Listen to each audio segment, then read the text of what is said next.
Olá, boa noite. Hoje o ND especial para família. Vamos falar sobre comportamento, relacionamentos, criação de filhos. E sobre isso eu converso com a psicóloga Gisela Monteiro. Boa noite, Gisela, bem-vinda. Boa noite, Roberta. Muito obrigada pelo convite. Teve um lançamento de livro? Sim. Nesses dias, é isso? Sim, sim. Então, o livro chama assim Imprevisíveis, é a história de 3 mulheres na faixa dos 50 anos. Eu comecei tentando fazer um livro sobre psicologia, acabou uma ficção.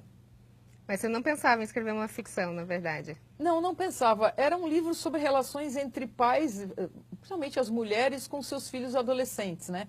Aquela tentativa de perseguir, de vigiar, de controlar completamente a vida deles. E aí eu gosto muito sempre de usar exemplo. E eu comecei a escrever os exemplos, começaram a ficar muito picotados, muito soltos. Eu falei, então vou inventar uma história aqui, umas histórias de exemplo para seguir o livro todo. Só que aí eu achei bárbaro escrever ficção, porque você escreve o que você quer na boca das pessoas, né? Na boca dos personagens. Fica mais fácil, Fica né? mais fácil, e aí eu tiro um pouco o peso do exemplo se referir a parentes, amigos, pacientes. Então, a história conta a vida dessas 3 mulheres que são amigas desde a infância, aqui nascidas e criadas em Santos, né? E aí, em julho, os filhos vão para a Disney e elas resolvem fazer coisas por elas mesmas, né? Então, eu tentei dar um exemplo de uma família melhor, mais adequada, mais saudável, e outros 2 menos saudáveis, né? Menos adequados na conduta com as crianças, com os filhos, com os maridos, né? Tem maridos complicados aí também. Ah, então é quase que uma intriga familiar aqui. É que a uma gente coisa vai meio ter. rodriguiana, assim, a vida como ela é, entende? Agora a gente tem aqui o título Imprevisíveis. Você acha que as mulheres são completamente São. imprevisíveis? Eu acho que são. A vida é imprevisível, né? Acho que a vida moderna é imprevisível. A gente chega aqui e não sabe se sai, se volta para casa. As coisas acontecem que a gente não tem nem ideia. E elas, por conta do que acontece em julho, elas planejaram uma coisa e aconteceu outra. E diante do que acontece, elas também acabam mudando o rumo um pouco da própria vida, né? Agora, sem contar muito, porque a gente quer que os nossos telespectadores leiam esse livro, mas o enredo, ele fala mais de mulheres acomodadas. Que faixa etária elas têm? 50 e pouco, 52, 53. Ou seja, já tem uma vida estabilizada, mais Sim. estabilizada. A gente está falando de família, filhos talvez adolescentes. Isso, isso. Tem uma delas que é uma arquiteta, fotógrafa, ela até... eu fiz faculdade de arquitetura, né? Eu trabalhei muito pouco tempo, então todas têm um pouco de mim, obviamente. Essa acho que é a pessoa que tem mais, mas ela tem muito mais de uma amiga minha, até uma homenagem a ela. Uma amiga que faleceu ano passado, da época da arquitetura. O nome é o nome dela, Denise, e ela era fotógrafa também. Então é inspirado um pouco nela. Ela faz terapia, tem trechos de sessão de terapia dela. Uma outra é uma empreendedora que é casada com um marido folgadão, né, filho de desembargador que não quer nada com a vida. E uma terceira é casada com... Esta não trabalha, ela é casada com um cara que quer enveredar pela política, não tem um caráter muito confiável, né? O marido ou ela? O marido, o marido. E ela quer meio que se desvencilhar dessa situação, mas ela não trabalha, então tem essas questões, né, de uma dependência financeira e até emocional do marido, né? Essas histórias, de certa forma, elas fizeram parte do seu consultório em algum momento?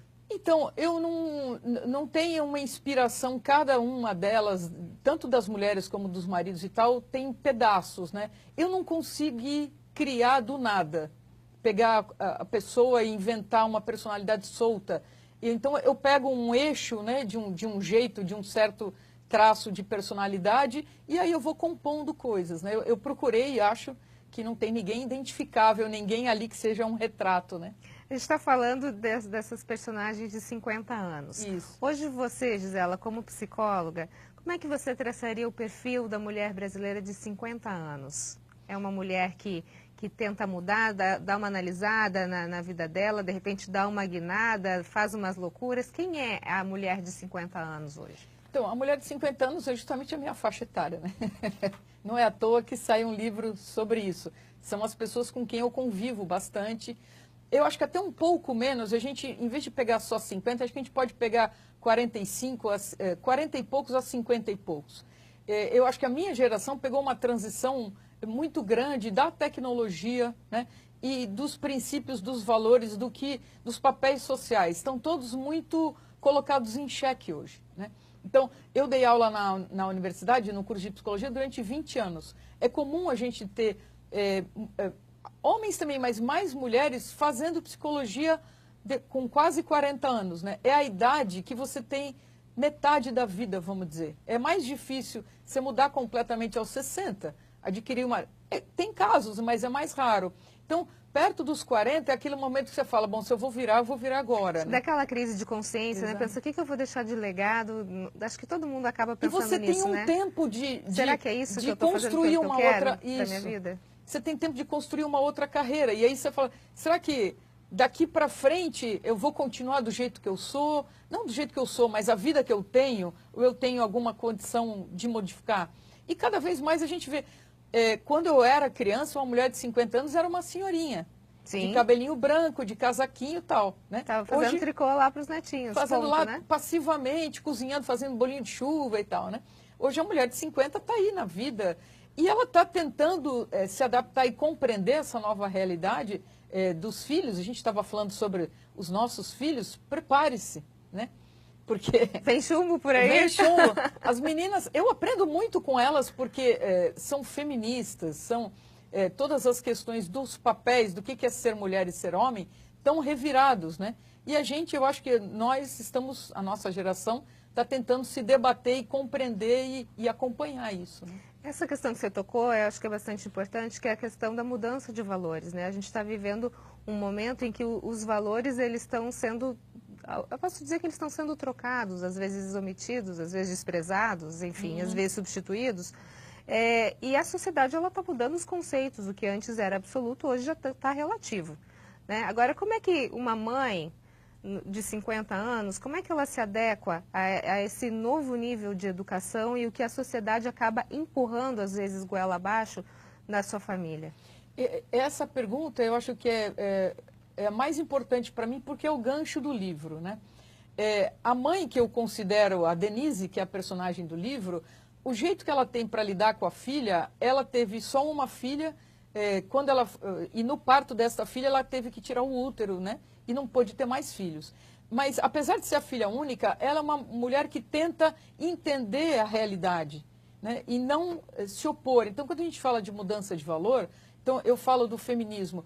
Eu acho que tem algumas coisas que são exageradas, né? Que você não pode falar nada, fazer nada e tal. Mas tem uma coisa a favor da mulher fortíssima, né?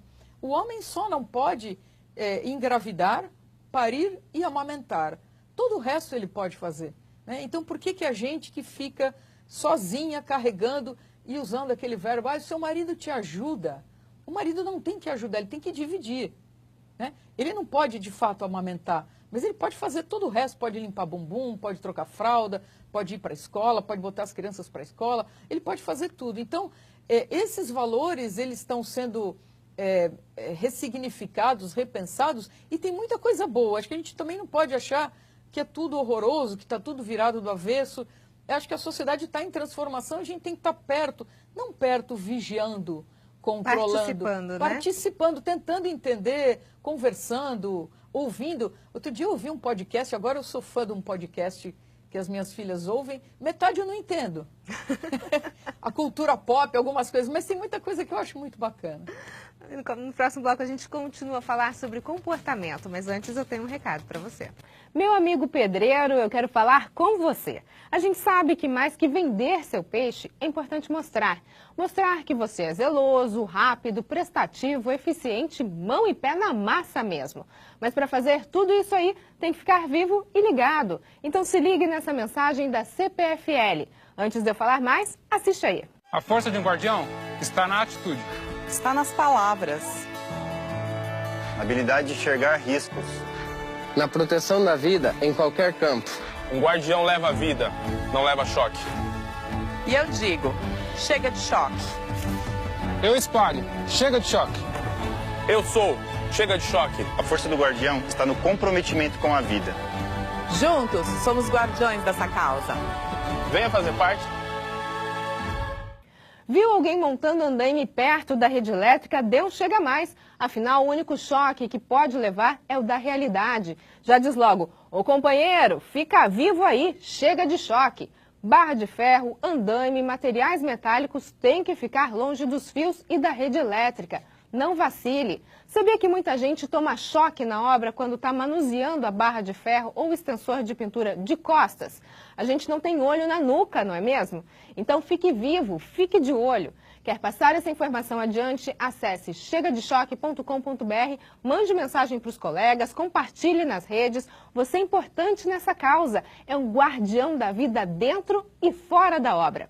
Chega de Choque, uma causa da CPFL Energia e de todos nós. O ND está de volta e a gente conversa sobre comportamento com a psicóloga Gisela Monteiro. Gisela, a gente está falando sobre o lançamento do seu livro, né, agora na Bienal, o livro Imprevisíveis, que acaba falando de comportamento, relacionamentos, e é esse o tema do nosso assunto de hoje, falando um pouquinho sobre essa mulher que dá essa guinada na vida. Quem está ao redor dela? Filhos, marido. Quando essa mulher resolve, vou mudar minha vida, eles sofrem, eles participam junto. Como fazer com que não haja uma ruptura nesse momento em que ela resolve mudar de vida? É uma boa pergunta também, porque eu gostaria muito que os homens lessem o livro ou que tentassem acompanhar, porque assim, é uma tradição da minha geração, ser um pouco mãe do marido, né? A mulher tem que ser um pouco mãe. Na verdade, a gente foi criado para ser bastante mãe, e eu acho que isso é um desastre, né? A gente tem que ser pouquíssimo mãe.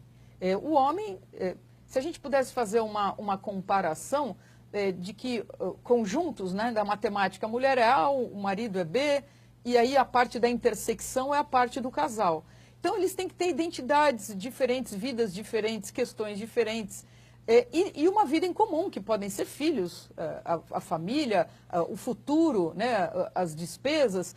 Agora, se ela não consegue espaço para ela mesma, porque ela veio sobrecarregada, é a geração que juntou o trabalho com a família, com todos os deveres de casa, de cuidar do marido, ele tem que entender, o que eu acho que isso ajudaria, é o homem tentar entender a perspectiva da mulher de cuidar dela também, né? Ela precisa de espaço, de tempo. Eu acho que isso não só o marido, mas os filhos também. Filhos, né? A família como um todo, eu acho que falta isso em relação à visão da mãe e da esposa, isso. né? Que saber que ela não é só mãe e não é só esposa, ela é uma pessoa, né? Um indivíduo que precisa ter a sua atenção, o seu momento, as suas vontades feitas, né, Gisela? A gente criar os filhos, homens e mulheres, meninos e meninas, igualmente. As mulheres ainda protegem os meninos, né? Então, que jeito que os filhos podem entender a lógica da mãe e da mulher? Entendendo a vida dela e colaborando com a vida dela. Então, o serviço doméstico, que é interminável e chatíssimo, todo mundo pode dividir dentro de casa. Por que o menino não pode lavar louça ou arrumar uma cama ou passar uma camisa? Ele deve poder e fazer isto. Então, também cabe a gente, essas mães que tentam espionar os filhos e tal, acho que tanto quanto possível a gente tem que olhar para a vida deles e deixá-los olhar a nossa, né? A nossa demanda de trabalho, de sacrifício, porque quando a gente fala do homem ajudar, toda a logística é dada. Tem um adjetivo que só é dado para a mulher, né? Bossy, em inglês quer dizer mandona. Você não fala que o cara é mandão. Ninguém fala. Meu marido é mandão. A mulher é mandona, e é sempre um tom pejorativo. Agora, se você não for mandona, nada acontece, né? Sim, você precisa... Não é assim? Dar a orientação, vamos amenizar um pouco, porque né? se você não dá, ele fala assim, você não tem saída. Você dá orientação, você abandona. Se você não dá, ele fala, mas você não me explicou como era. Sempre vai ter uma desculpa, né, Gisela? Não é verdade? Sempre tem uma desculpa. Na questão dos relacionamentos, o que você acha que é mais problemático? O que pode ocasionar graves crises no casal? Eu acho que a gente tem uma coisa ainda romântica, idealizada, de que o casal, ele é... E aqui eu falo casal heterossexual ou homossexual, né? Mas que as duas pessoas têm que se encaixar que nem tampa e panela, meia para o pé, todas essas figuras que indicam uma complementaridade e um encaixe perfeito. Isso não existe. Existem pessoas que são diferentes e a relação, para ela funcionar, tem um enorme esforço. Não é fácil nem simples. Então a pessoa idealiza que vai casar com o príncipe, com a princesa, e aí não dá certo nos primeiros... Então esse não é o cara certo. Ou esta não é a mulher certa. Porque se fosse certa não ia dar trabalho. Não tem como não dar trabalho. Que as pessoas sabem desenvolver um relacionamento, porque às vezes as coisas são tão rápidas, né? A gente está vivendo uma sociedade onde tudo é rápido, a comida é rápida, a informação chega rápido, e o relacionamento, para ele ser duradouro, ele precisa ser construído, né? Não é alguma coisa que você aperta um botão, pronto. Resolvi, tenho um relacionamento bom, já sei como lidar com aquela pessoa, é algo que você precisa construir com o tempo. Essa construção, você acha que a sociedade, de certa forma, a forma como a gente está vivendo, está impedindo as pessoas de construírem lar sólidos? Isso é um aspecto, eu acho, bastante contemporâneo, é a pressa, né? Parece que o mundo vai acabar amanhã e as pessoas querem ter certezas e tentam construir. Um casal se conhece, em uma semana eles estão saindo todo dia, um mês estão morando juntos. Um se aboleta na casa do outro, estou dizendo, jovens quando estão começando a relação, e tem que, é esta pessoa ou não é esta pessoa, não sei. Isto é um fato. A relação precisa ser trabalhada, construir. As pessoas precisam se conhecer. Os mineiros que falam que você só conhece o outro depois que come um saco de sal junto, né? Porque o sal é um temperinho que você põe um pouquinho. Você comer um saco de sal, você precisa estar junto há um tempão, né? Então, este tempo para se dar a conhecer e conhecer o outro, ele é precioso e tem que ser respeitado. As pessoas, eu acho que a gente tem que primeiro tentar se entender e se conhecer, porque quando você está bem com você, é mais fácil você estar com o outro. O outro não pode ser a tua salvação.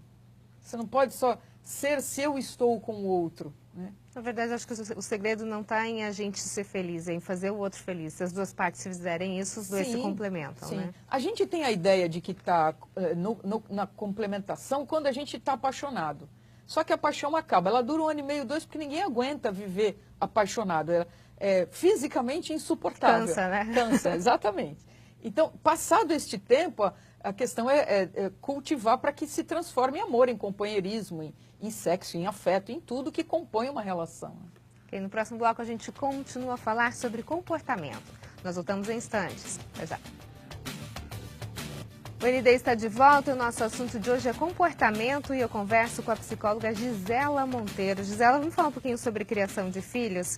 Existe alguma dica para se chegar à adolescência, que é uma fase que todo mundo fica com um pouco de receio? O que vai acontecer? Será que eu vou conseguir criar bem o meu filho?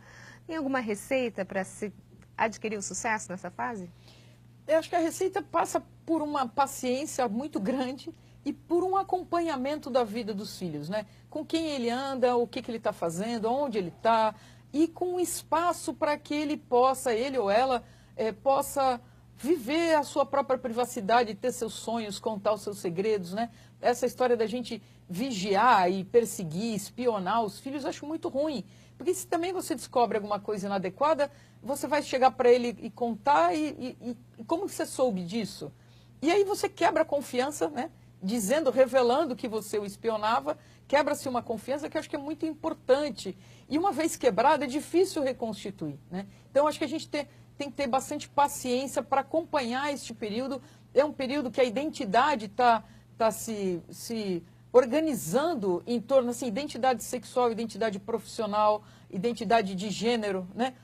Tudo isso está sendo revisto, revivido e direcionado a partir da adolescência, que demora anos, né? Ela não é de 6 meses, ela demora anos. Então, a gente tem que ter bastante paciência e estar perto, né? Estar perto não é só fisicamente, né? Participar, eu acho que é participar a palavra que a gente tem que utilizar bem nessa fase, né? É um bom verbo. Agora, você tocou num assunto que é a questão da privacidade, e aí eu te pergunto o seguinte, muitos pais, às vezes, em nome de respeitar a privacidade dos filhos, eles acabam se omitindo em algumas situações. Então, por exemplo, seu filho está trancado no quarto, no videogame, a gente teve alguns fatos que aconteceram no ano passado de suicídio ou de uso de drogas no escondido. E o pai, em nome da privacidade, o pai ou mãe, o responsável, em nome de respeitar a privacidade do adolescente, não interfere, não exerce o seu papel de pai e mãe. Como que o responsável, pai e mãe, tem que agir nessa hora? Respeitando a privacidade, mas não se omitindo enquanto pai ou mãe. Então, este equilíbrio, este balanço é bastante complexo, mas você falou bem no sentido de que, assim, ou é tudo ou é nada. Ou você invade a privacidade e quer olhar as conversas pelo WhatsApp, ou do Facebook, ou do Instagram, e aí você invade a intimidade psicológica, emocional do filho, ou você respeita demais e deixa ele dentro do quarto fazendo o que ele quer. Se ele está dentro do quarto e ele fica até as 3 da manhã jogando videogame, tire o videogame. Muda. Tem várias formas de se evitar, porque é nosso dever. Outro dia me perguntaram, eu achei bom isso, qual a diferença de ser amigo do filho? Amigo não tem responsabilidade.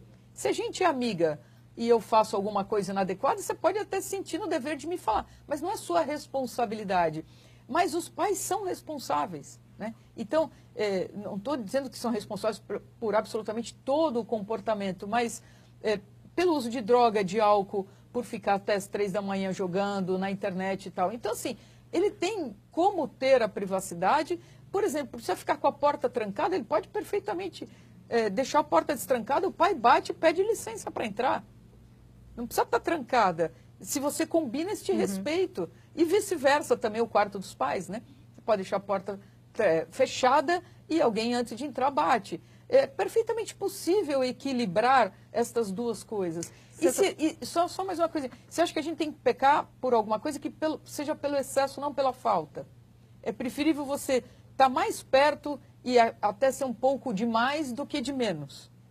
Participativo, você exatamente, fala nessa questão da participação. Exatamente. Agora você tocou no assunto da questão de drogas, que também é um assunto que permeia, né, essa idade, adolescência, juventude. Como é que deve ser a orientação que se dá para os pais? O que os pais devem prestar atenção? Como que eles podem ajudar os filhos? Qual a importância dele desse toque com o filho, dele sentir o cheiro do filho, dele saber o que acontece com o filho? Veja, a droga sempre foi usada. A grande diferença hoje é que a gente tem drogas diferentes que são muito mais danosas e viciantes do que tínhamos antigamente. Até bebida, né? Eu bebia Cuba Libre para dançar discoteca nos anos 70, Coca-Cola com rum. Hoje bebe-se destilado de péssima qualidade, porque eles não têm grana. Então vodka, tequila, ruim, né? Misturados com gelatina, com outras coisas doces. Eu acho que a gente tem que estar perto, tem que orientar e não ficar desesperado se usar. Porque vai usar de alguma forma em algum momento, né? É tentar acompanhar, falar.